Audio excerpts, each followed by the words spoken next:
नमस्कार.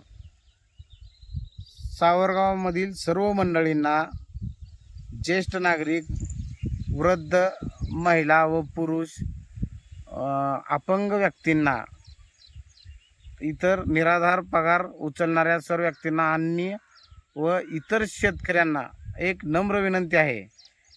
आपल्या गावात DCC बँकेत जवळजवळ इतर योजनेतील 450 खाते आहेत माझ्या अंदाजे, आणि अन्य शेतकऱ्याची काही खाते आहेत. असं जवळपास माझ्या अंदाजे 800-900 खातेदार असताना ह्या सावरगावातनं DCC बँक ही काटी येथे स्थलांतरित झाली आहे.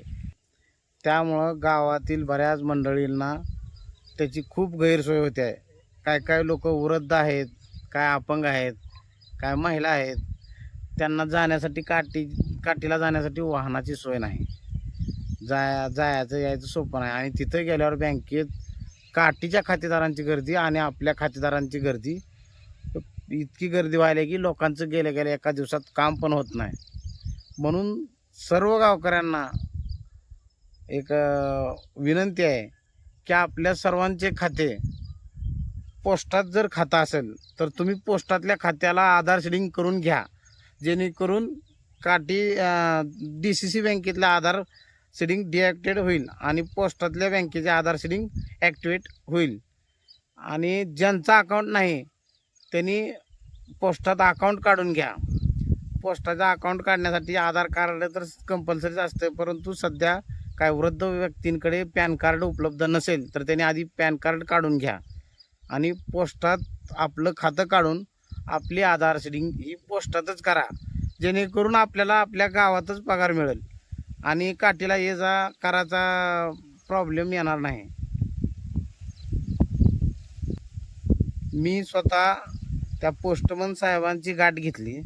त्यांना बोललो, आमच्या गावातल्या असे खातेदार आहेत, त्यांच्यासाठी या गावात आधार सीडिंग करा. ज्यांचं खातं नसेल त्यांना खातं काढून द्या.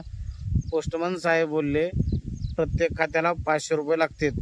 ते आपल्याच खात्यावर बॅलन्स जमा राहतो आणि पॅन कार्ड लागते, आधार कार्ड लागते म्हणून सांगितले कागदपत्र. आणि ते बोलले, एक दिवस आपण सावरगावात कॅम्प करू आणि सर्वांचे अकाउंट नसेल त्यांचं अकाउंट काढू, ज्यांचा अकाउंट असेल त्यांचे आधार सीडिंग करून घेऊ. नमस्कार. माझा गाव माझी जबाबदारी, माझा गाव माझी जबाबदारी.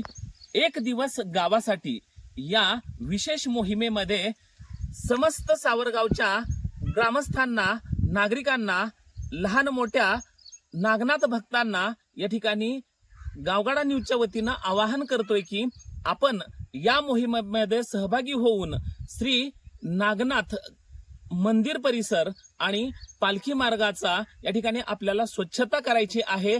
रविवार दिनांक 9 ऑगस्ट 2026 रोजी, तरी सकाळी ठीक 7 वाजता सर्व ग्रामस्थांनी, नागरिकांनी, नागनाथ भक्तांनी या ठिकाणी या मोहिमेमध्ये सहभागी होऊन मोहीम यशस्वी करण्याची विनंती, आवाहन आपणास गावगाडा न्यूजच्या वतीनं मी करत आहे.